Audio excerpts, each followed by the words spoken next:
Good afternoon, everyone. Welcome to our session. Can everybody hear us okay? Awesome. So my name is Barış Coşkun. I'm a senior principal scientist here at AWS. I work on large-scale machine learning models for various security problems. Yeah, thank you, Barış, and hi, everyone. Thank you for joining us this afternoon. My name is Amit Megiddo. I have a very fun job. I lead product management for Amazon GuardDuty. I've been doing that for over 5 years now, and a big part of what makes it fun is getting to work with people like Barış and his team on really some of the cutting edge and machine learning techniques that we use today for security, but also getting to work with people like yourself, with our customers day in and day out, with the top security teams globally to collect their feedback and help us iterate and innovate on your behalf. Session today on developing new findings in GuardDuty is using machine learning. And our goal here is to give you sort of an under the hood view of the process we go through to release new GuardDuty findings, some of that behind the scenes from ideation to production, and ultimately to improve your understanding of GuardDuty and to help you maximize the potential of the service to help you protect your AWS environment. Our goal with GuardDuty ultimately is to help you drive better security outcomes and help you better protect your AWS environment. Threat detection service, and I think obviously ideally we have as many preventive controls and they do the best job possible to not even have to get to the threat detection part. But we also know that adversaries are sophisticated and innovative themselves. And we have to work under the assumptions that ultimately they will find a way in. And that's where threat detection comes into play and should serve as that last line of defense to help you contain these threats before they escalate into business impacting breaches. The service is really used very extensively. Tens of thousands of customers globally across industries, customer sizes, and behind the scenes that represents hundreds of millions, almost over 500 million EC2 instances, millions of S3 buckets, millions of AWS accounts that are monitored by GuardDuty every day, every minute. And looking beyond these numbers, there's even more staggering numbers, which are tens of billions of events, AWS security telemetry events that are processed by GuardDuty every minute. And that is really a big challenge, right? Because yes, there are security events, there are security incidents, there are constant threats, but out of those tens of billions of events processed every minute, how many really do signify a security event? Not a lot, very, very few. So that challenge, of getting from that magnitude of events down to the very, very few that are a security incident that we should surface to you to help you action on, that is a challenge that we deal with here at GuardDuty every day and we'll talk about today. So even before that part of threat detection, at the foundation is the visibility. We need to make sure we have the visibility to the right sources, to the right telemetry, to make sure that we can detect the threats in your environment. And in GuardDuty, we really emphasize on simplifying that for you and trying to help you get that level of visibility and threat detection coverage in GuardDuty as almost as simple as a single click. And it very often that is where it is. We launched GuardDuty with just a handful of data visibility log sources. It was the Amazon EC2 flow logs and DNS logs. It was the AWS CloudTrail events. And we've since expanded and added more and more visibility to help drive our threat detection models. We recently added the Lambda flow logs that we see here, the S3 data events that were added in 2020, EKS auto logs that were added last year, the RDS login events that were recently added this year for the first time, giving GuardDuty visibility into database access events themselves, and also the EKS runtime, which is another example of where we seek to innovate to help drive that level of visibility using new eBPF technologies to get to a level of visibility into containers of the runtime activity of the containers themselves, but doing so without sacrificing on operations and performance and overhead on your behalf to deploy these kinds of solutions. Out the other end from these log sources, if we sort of skip that middle part for now, come the security findings. And these are the alerts that are surfaced to you. And in the middle is sort of where the magic happens. That's where the smarts are, where the brains are, where the security analytics of GuardDuty come into play. First step is, if we are lucky enough, and it's not just luck, we work a lot in improving these capabilities as well, is when we have a strong indicator of compromise. This can be an IP address, a domain, a file name, or a file hash that, based on our threat intelligence and research and sources, we can identify as associated with threat actors and monitor your environment for those indicators. Another example can be observed or invalidated threat actors, tactics, techniques, and procedures. An example here can be if your EC2 instance credentials are used from a different account than the ones they belong to, GuardDuty will alert you on this. And this could potentially, this is a known threat actor technique that GuardDuty is uniquely positioned to alert you on, and is another example of when we would have a strong indicator. But we also know that threat actors are increasingly, as I mentioned, getting sophisticated. They try to evade these detections. They try to blend into the normal and to hide their activity. And that's where we need a different approach, where we don't have that strong indicator. And how do we still detect those threat actors when they do their best to evade our detection? And the assumption here is that however much they will try, there will be some subtle change in the behavior, some subtle change in the environment. It could be an API call that isn't normal. It could be just a few packets of flow logs that we see that are going somewhere where we don't usually see. Some subtle deviation from the norm that we want to be able to detect. So what do we mean when we say this unusual behavior, just to make sure we are all thinking about the same type of things?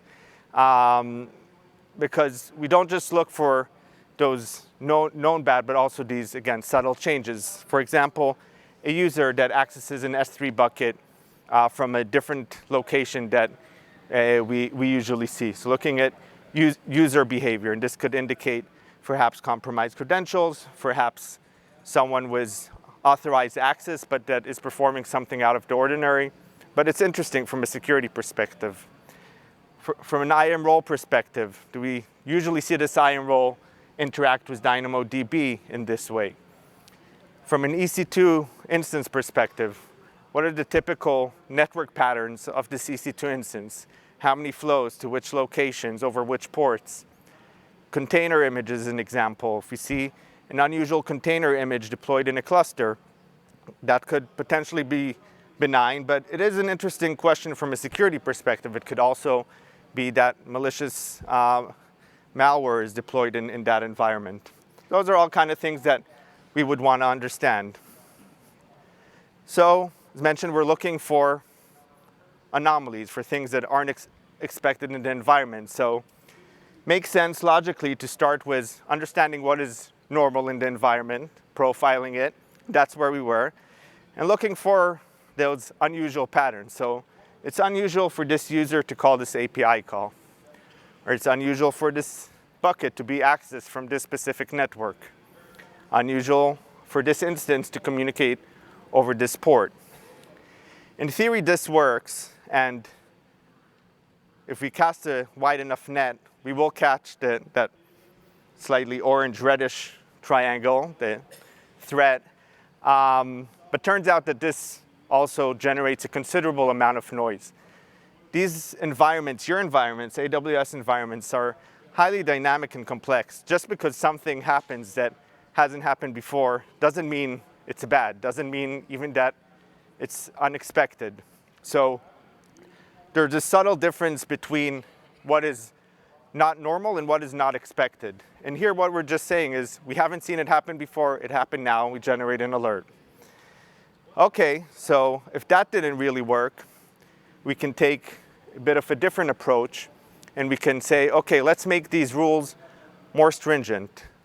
If before we said it's enough for the API to be unusual, let's add even more stricter and stricter rules to detection. So now, not just the API, but both the remote network where the API call is being made from, as well as the API, are unusual for this user. Or perhaps both the port and the remote network or the traffic volume have to be unusual for the instance. And we build these more and more stricter rules to get rid of the noise. And it works, right? Like eventually we can add another rule and another rule. And again, in theory, we're getting to a good spot, but this also has a big risk. The consequence of just adding more and more rules, it's a losing game. We tried it. And eventually, yes, you will get the finding volume down to an actionable spot, but you drive serious risk of getting rid of that subtle signal as well. So where does this leave us? We're left with two options, neither of which is ideal, right? On the one hand, we can keep the rules relatively loose, but as we saw, there's now an excess of noise. And we've heard repeatedly, and we understand from customers, this is not an actionable state. If there's too much noise around these detections, if we continuously tell you, this was unusual, this was unusual, this was unusual, eventually you'll start ignoring them, rightfully so. And you'll also miss that signal, that one interesting piece of signal that does indicate a threat. On the other hand, we can tighten the rules, reduce the noise. It works. We went through it. It works. But there's a very serious risk of also missing that important signal of a security event as part of that subtle hint of a genuine threat. So this approach also doesn't work. So how do we get to that really fine balance? How do we get to that place where on the one hand, we can get rid of the noise, but without missing the signal? And this is where we turned to our machine learning research and development team that Baris leads. And it's a team that we've assembled over the years with really leading machine learning experts, but that also combine and side by side also sit with security engineers and security researchers to really combine these two worlds together and work very closely also with you, with our customers, to work backwards from these problems, from these challenges, and iterate around their feedback. And we handed it over to them, and I'll now also hand it over to Baris to walk us a bit around the process that we then went through. Thank you, Amit. So before diving into the machine learning models that we're using, let's first understand what our data is. Right? So we're tasked to find abnormal activities in these data sources, but they may look different, but essentially they are just like records of activities. These could be API call activities or network activity, like a database login activity, some activities from compute runtime environments, process being launched, and etc., or container cluster activity from ECS or EKS clusters, and etc. So each of these activity records, they have several attributes. For example, in the API call example, these attributes could be account IDs, usernames, API names, and ASN, where this API is called from. And similarly, for network activity, the record might have account ID, instance ID that the network activity is actually coming out of, and the remote ASN that the instance is connecting to, and the port that's being used, and the number of bytes that's been exchanged, and so on. So one interesting observation about this data is it's extremely large scale. It's extremely high dimensional as well. So what I mean by high dimensional is that if you think about thousands of account IDs, hundreds of thousands of instances, thousands of ASNs, tens of thousands of ASNs, the number of potential possible combinations is actually larger than the number of galaxies in the known universe. It's a mind-bogglingly large number. But the real data doesn't live in that high-dimensional space. That's all possible combinations, but we don't observe all that possible combinations because not every account uses all ASNs, not every user calls every API.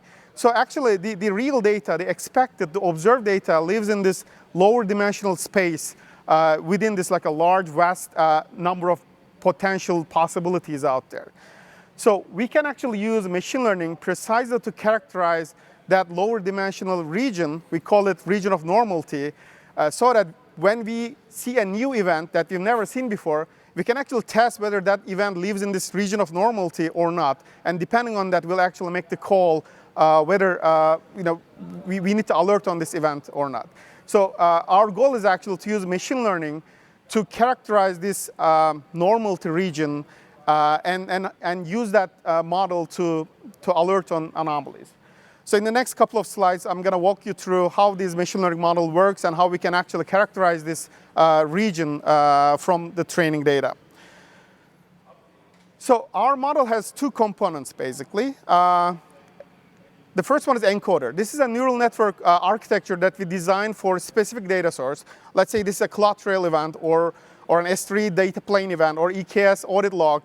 So depending on the nature of the event, we actually design a specific neural network architecture as encoder.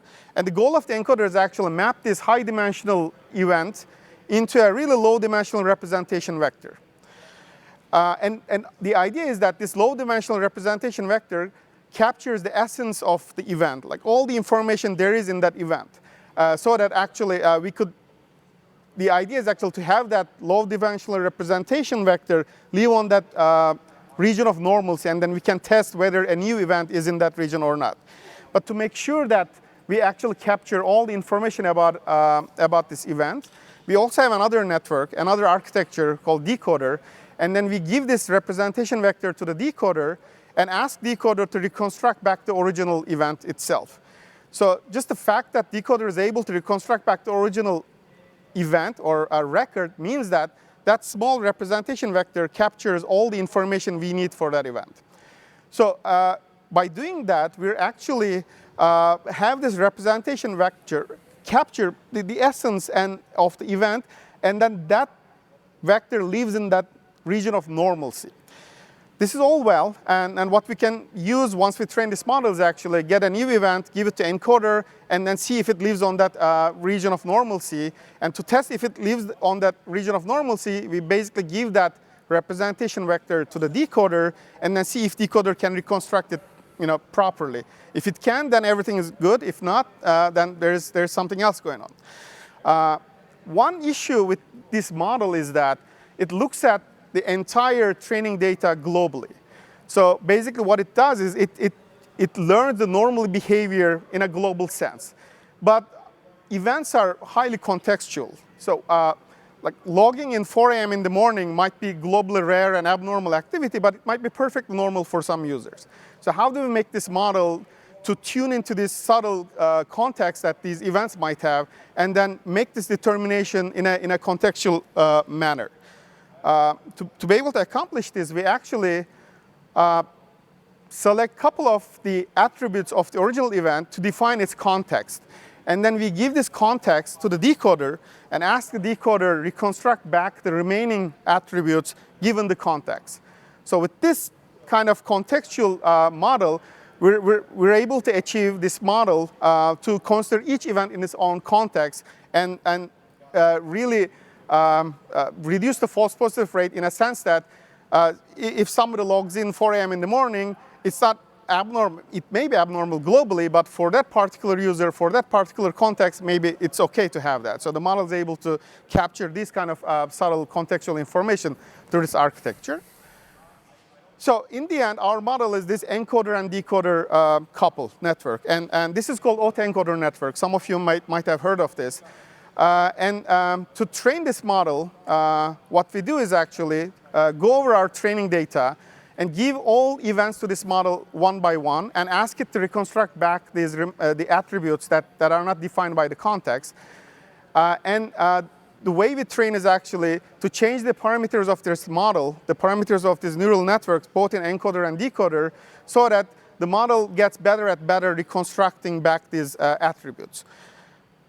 So once we complete the training, once we have this encoder and decoder coupled to be able to encode and decode back the original events and attributes properly, here is what we're going to have. So we have encoder mapping this event into this low-dimensional representation, and then decoder reconstructing back the original attributes. And we have this, we make this for all the training data points in our data set. And the idea is actually all these data points represents that region of normalcy that we're like trying to characterize in the first place. So we're not using the generative properties of this model, but this model is essentially a generative model. Actually, once we train this encoder-decoder model, and if we, for clock trail event, let's say, clock trail data, we go and pick one random point or sample some random point from that region of normalcy and give it to decoder. Decoder will generate you a perfectly normal-looking, plausible clock trail event. It's generative in that sense. But we use this model for actually analyzing the events that we observe, not really generate new events. So the way we do is actually, when we have a new event that we've never seen before, we give it to decoder. So this event was not part of the training data. So if this event is expected, if this event is normal, the encoder will be able to map it to this region of normalcy, and the decoder will be able to reconstruct it back. So when we look at the reconstructed event attributes, and if they are very similar or exactly the same as the original event, then we conclude that this is a normal event, and we move on.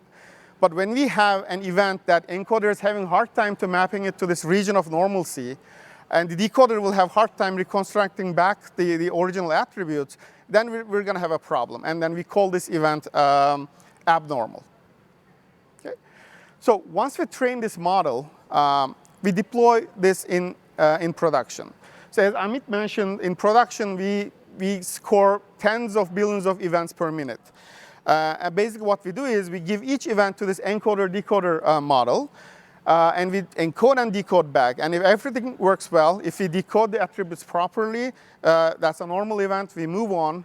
But if we cannot do that, we flag it as suspicious, and then we send it to post-processing, and then move on again. So once again, like this encoding and decoding happens like at very high scale, very fast, scoring billions of events per minute. So what happens in post-processing is actually quite a process by itself.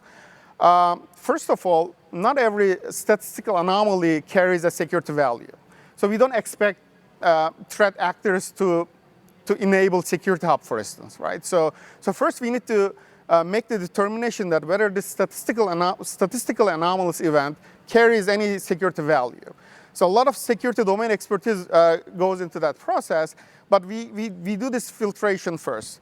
Once we decide that the event has some security value in it, then we look at other events around it in time and then try to see if they might be somehow related to this abnormal activity, somehow be part of the same incident. So we try to pull all these together and make the aggregation so that we can give you a more complete picture about what's going on.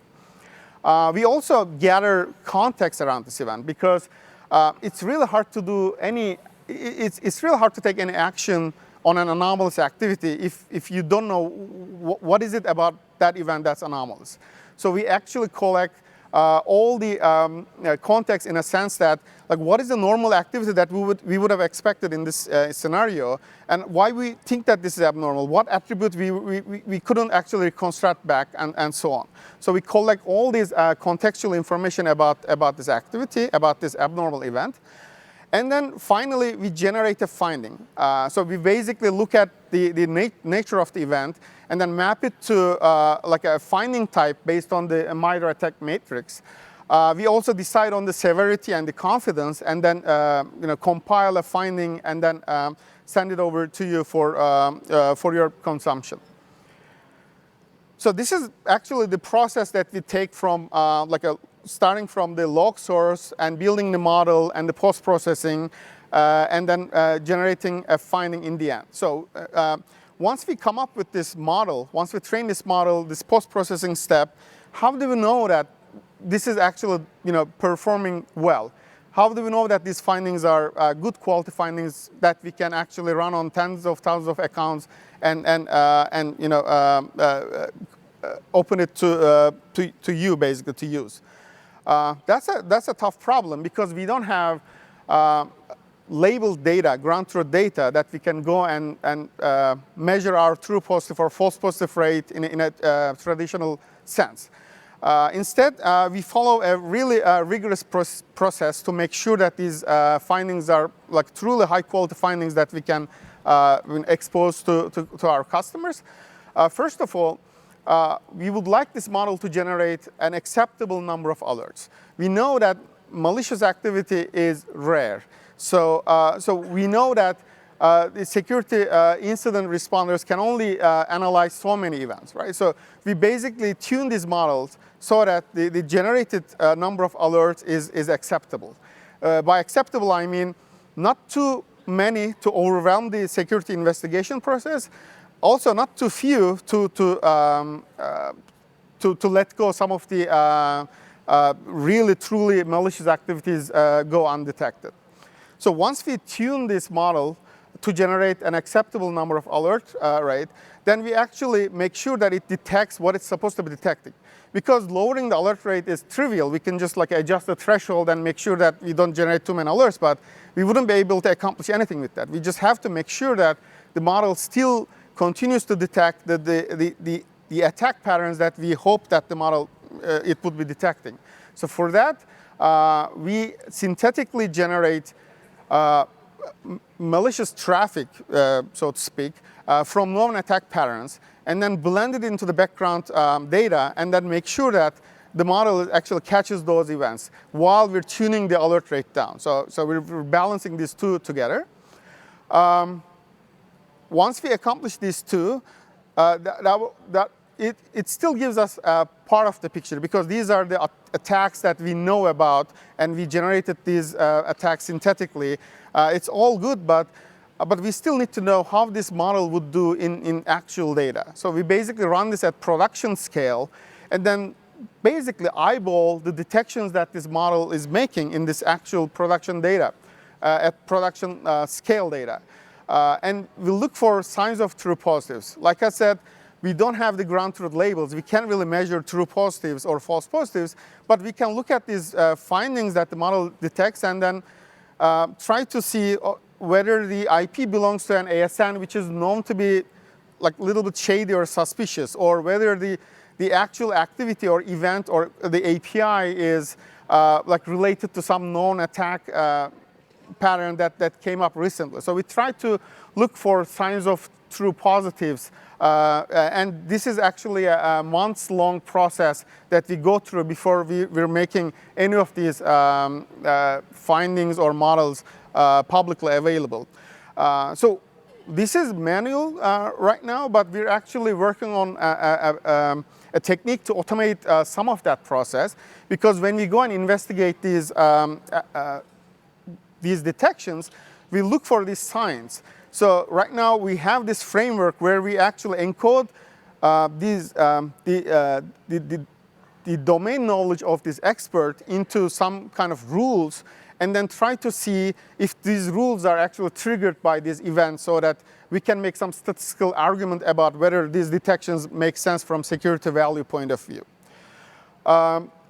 We also make sure during that process that we shouldn't have any glaring obvious false positives. So if there's a finding, and if this finding is interesting, and if you go and investigate this finding, and then figure out that, okay, that's nothing to be worried about, it's probably somebody is doing something a little bit differently, but it's all good, that's a false positive. But that's a good false positive. That's a happy scenario, right? So the otherwise would have been a lot worse if you figure out that you were really breached, right?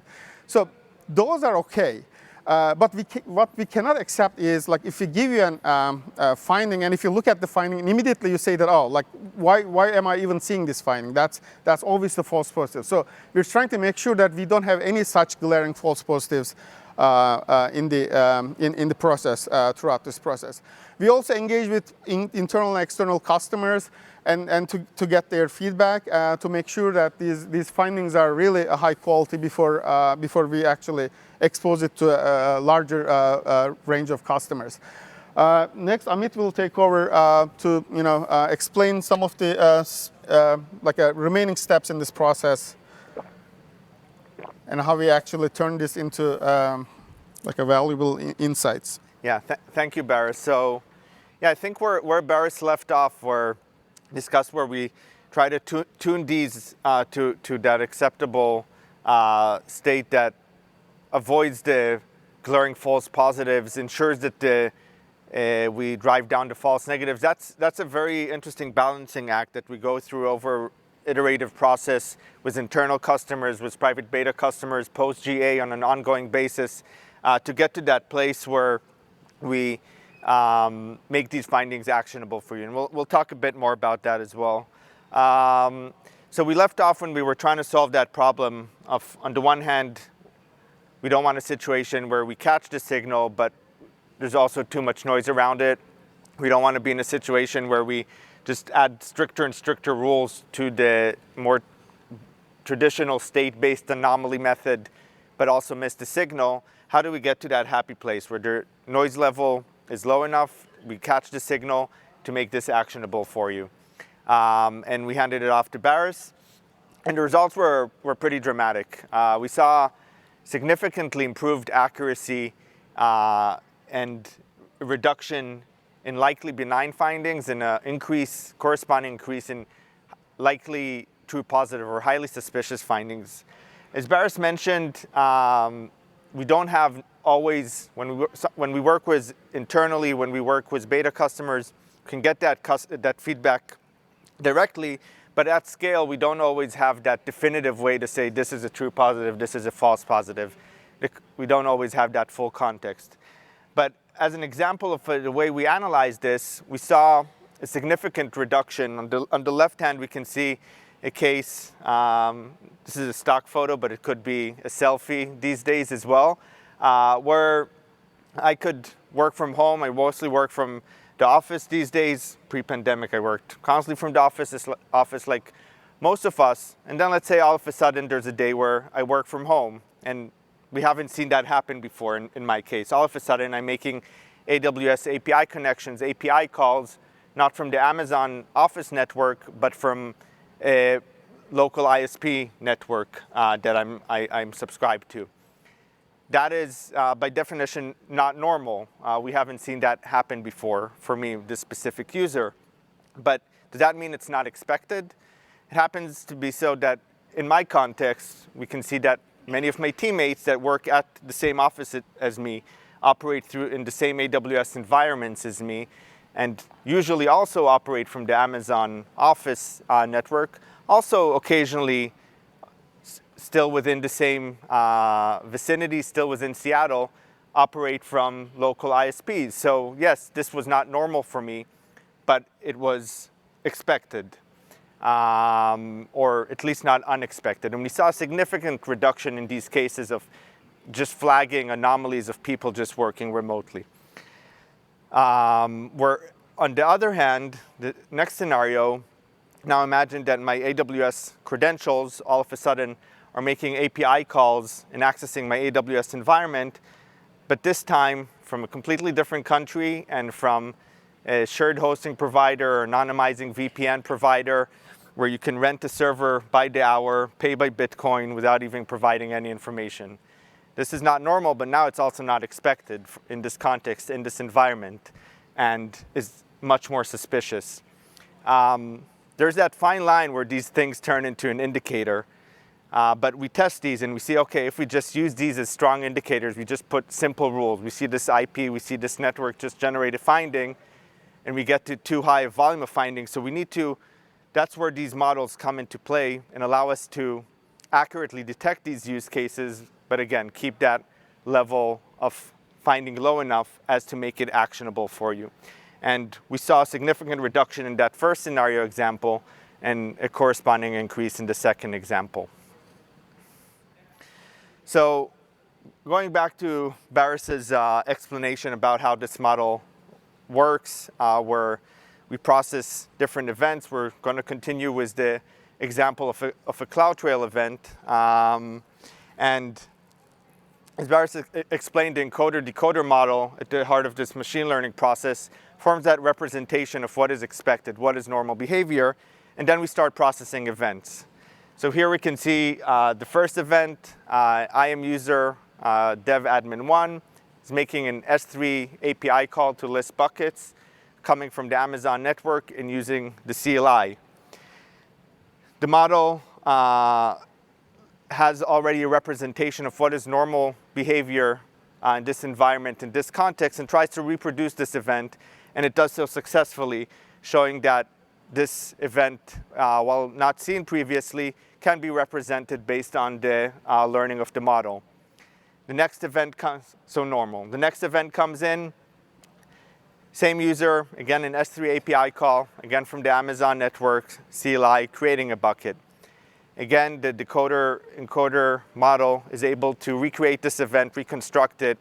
It falls within that realm of normalcy that Baris showed us, and this is expected behavior. But now we see same user, same credentials, but now it's an RDS-related API call, creating an RDS database snapshot. We see it coming from a different remote network or ASN, and instead of the CLI, we now see that this event is coming with a user agent associated with a web browser. Now the model fails to successfully reconstruct this event in a way that would fall on that plane of normalcy that Baris showed, and it's flagged as an anomaly and passed on to that post-processing. The first step, as Baris mentioned, is we want to make sure that this is interesting from a security value. Not just looking for unusual for anomalies, we're looking for security relevant anomalies. Based on research, based on observed attacker, threat actor techniques, working internally within our own AWS security internally and tracking these types of activities, working with customers and research, we can say that creating a DB snapshot from RDS is an interesting event from a security perspective, and it passes that first in a series of tests and enrichments as part of this post-processing. The next step is the aggregation. So here we say instead of now generating 10 different findings for 10 different anomalous events that are all obviously part of the same activity, how about we just generate one finding, but we detect that anomalous, create DB snapshot event. We see were there any additional anomalous events around it that we can associate it to be part of the same activity. And in this case, we can see there were additional IAM events listing permissions and policies and users. We can also identify as known techniques to enumerate permissions. We see in additional to the create DB snapshot, a copy DB snapshot, as well as some other Redshift associated events. And we can also see that all the other events we talked about were successful, but the Redshift ones have failed, so they were unsuccessful. And again, this is all context that we bring in as part of this post-processing to enrich the end finding. We then also want to gather context about what is expected, usual, and unusual behavior in the context that we're looking at for this specific user. So I mentioned before that if we just tell you this is unusual, this is unusual, this is unusual, you'll get tired of it. There's also something else that we heard a lot from our customers that you get tired of, and that's being told, this is unusual, good luck, go figure out why was it unusual, what was expected. So we addressed that with this post-processing context gathering. So we go back to the profiles and we see for this specific user, what were the expected usual ASNs that we see API calls being made from, and what were the unusual ones. Now in this case, I think it's important and interesting to also understand that this event wasn't flagged by the model as anomalous because the ASN was unusual. It could be dozens of different attributes and variables that the model is analyzing to identify the event as unusual. And when we go afterwards and we enrich that event with the context, we see that the ASN, we haven't seen that ASN used in the profile data. We've seen cases of these findings. This is where ML gets sort of weird on you, where we see cases of these findings being generated where everything is usual, like the ASN, the user agent, the API, the username, the user type, the account, everything is usual. It's been observed in the training data, but there's something in the way that everything combines together that the model still flags as anomalous, where traditional rule-based approaches would have missed that. We see also what were the profiled APIs and the unusual APIs for this specific user.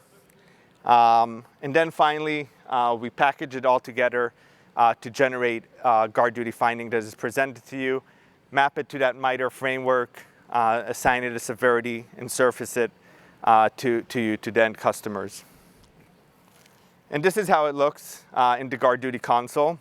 Important to mention that doesn't just everything we'll talk about now and show in this context that we're providing as part of these findings doesn't just live in the GuardDuty console in the UI. It's all available in the raw finding JSONs themselves, can be consumed downstream in your security analysis tooling of choice or parsed into automated tickets, many ways that customers interact with these findings. And all of this detail and enrichment is available there as well. The first step where we see, you can see the stage of the attack or stage of the potential threat. Here it's a different example. We see it's discovery. Oftentimes the discovery may be a lower severity because the severity of a discovery stage is lower than if we're getting into impact and exfiltration and so forth. But I encourage you to, if you have GuardDuty enabled, to go back and look at these discovery findings if you haven't looked at some of these low severity findings, and also to an ongoing basis to triage those, because often that will be that early signal when it's still in a discovery stage. Now, if we're throwing like dozens of these discovery findings, anomalous discovery findings of you every day, that'll be too much, and we understand that will make them inactionable. But again, we try to get to a point where we can tune these models to a place where what we surface to you is interesting enough to investigate. Hopefully it's not a true positive, but you'll go through that process of investigating, saying I'm receiving few enough of these every month that it was worth my while and there really was something unusual and unexpected about this activity, and I'm happy to find out it wasn't a security incident, but I trust that when there will be one, it will be surfaced. We see, as we mentioned, the full list of anomalous APIs aggregated, broken down by service, by the successful or unsuccessful calls. Obviously also interesting context here where if we see a lot of unsuccessful activity and the model's trained on that as well, it could indicate a user or someone who isn't as familiar with the permissions in the environment that he's operating in, and sort of using that to enumerate what access they do have or do not have and try their luck. As well as this, on the other hand, the successful, which is also interesting to know because that indicates there was actual access and potentially unauthorized access. And then also broken down by AWS service to group it and make it, again, more consumable, and also showing you at a glance what was unusual about this activity. So in this case, we just didn't see this user use this, make API calls from this ASN in the profile period. The goal here of giving all this context, and there's more also, if we look at the usual behavior. So as I mentioned, part of what we heard from customers is like, stop telling me something is unusual and not telling me why. So now here we're telling you, we're giving some glimpse into that and what's happening behind the scenes of the model as best as we can explain the model, which is the ASN was unusual. But we're also giving the context of what was usual. Where do we usually see this user? What usual ASNs we see this users, as well as all other users that operate in this account, usually make API calls from user agents that are typically use usernames, user types, APIs. Just a few examples, a handful of examples out of dozens that these models analyze. And the goal of providing all this context in the end is that we're dealing with anomaly detection. And it's said it already a few times, not every one of these findings you'll get will be a security incident. And that's probably good. But the goal is not to get those cases down to zero, but get them down to a state where they're actionable on your side, and to provide as much context as we can in the finding itself without sending you to have to collect data elsewhere, so that you can quickly triage, look at these events, and decide what's the next action. Does this look really, really out of place, suspicious? Let's trigger incident response. Does this look, should we contact the account owner or the individual user because it looks suspicious enough? Or is this something that I can quickly look and see that and understand and make sense of why this is happening in the environment? So giving all that context to help that triage process to make these findings actionable. And the result is, after going through this process from starting with working backwards from the customers about the challenges of detecting security events when we lack strong indicators, getting to that place where we get the volume low enough but don't get rid of the signal, working with our ML team on these machine learning techniques and models, doing the whole post-processing, gathering the context, the enrichment. We come out, there's today 13 GuardDuty findings. You can see them, spot them by the ones that end with the anomalous behavior. They go through various stages of the MITRE framework and extensively cover CloudTrail, S3 data plane events, and RDS login event through CloudTrail. It basically means hundreds of APIs that are interesting from a security perspective, dozens or hundreds of AWS services, dozens of observed threat actor techniques that are covered by these detections. On the S3 side, looking at the access itself to the data stored in your S3 buckets, and most recently also incorporating these techniques to monitor access to your RDS or databases.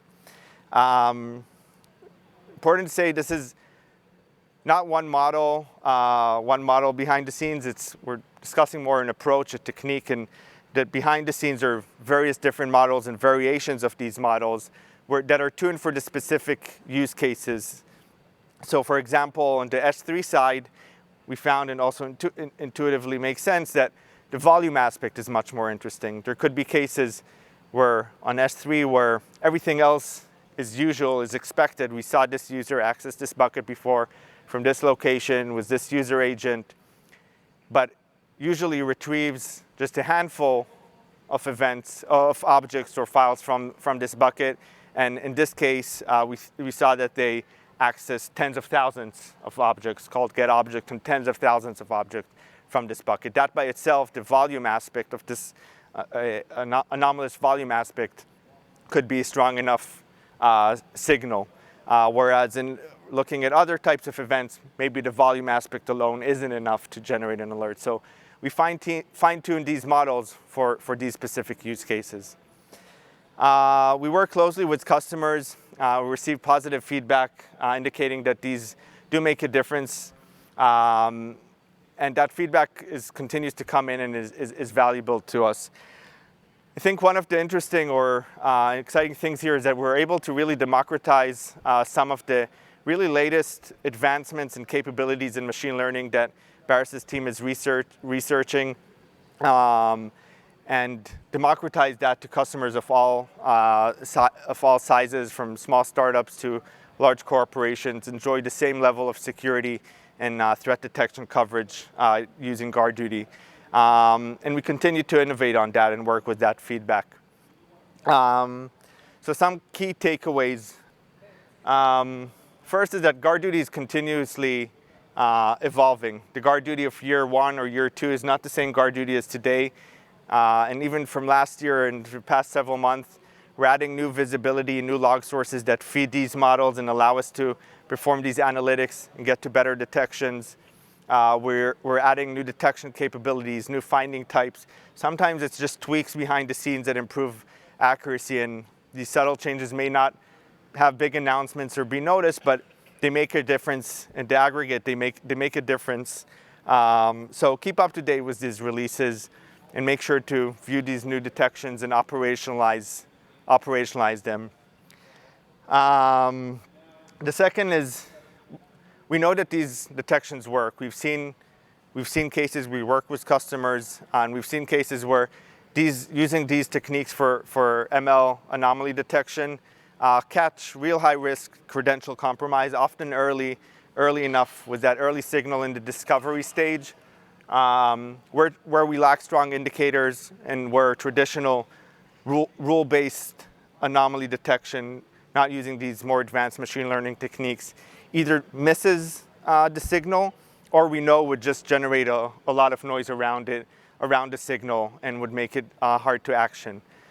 So we really encourage you to leverage these findings to their full potential, work with us and through account teams and directly with us to help operationalize these alerts, and use all the context and the enrichment that we showed, and make sure that all the different finding fields, either if you consume it through the JSON or through the UI, that you understand and make the full use of all the information there. And finally, the feedback. As I mentioned, our goal in the end is to generate actionable findings that drive better security outcomes that allow you to contain threats early enough before they escalate. Not every one of these findings will be a true positive security incident, but we want to make sure that you're looking at these findings, that you're investigating them, and that means that we're providing the right level of context, we're generating the right volume of findings so that you can action on them, you can make them, operationalize them. And that's where we're looking for your feedback. Are we hitting the mark for your use case? Are we almost there? Are we far off? And our teams here are continuously working through that feedback and helping us improve. So thank you for joining us this afternoon. We walked through the process of how we get to a point where we can detect these anomalous behavior when we're missing that strong indicator, how we go through the process of working backwards from the customer feedback, working with our ML teams to not just detect the unusual, but detect the unexpected and get these anomaly detection to a point where we can really generate findings that are actionable and drive action on the customer side and your side, and help you be better protected.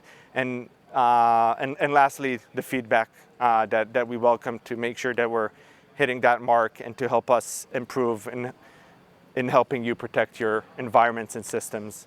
So yeah, thank you.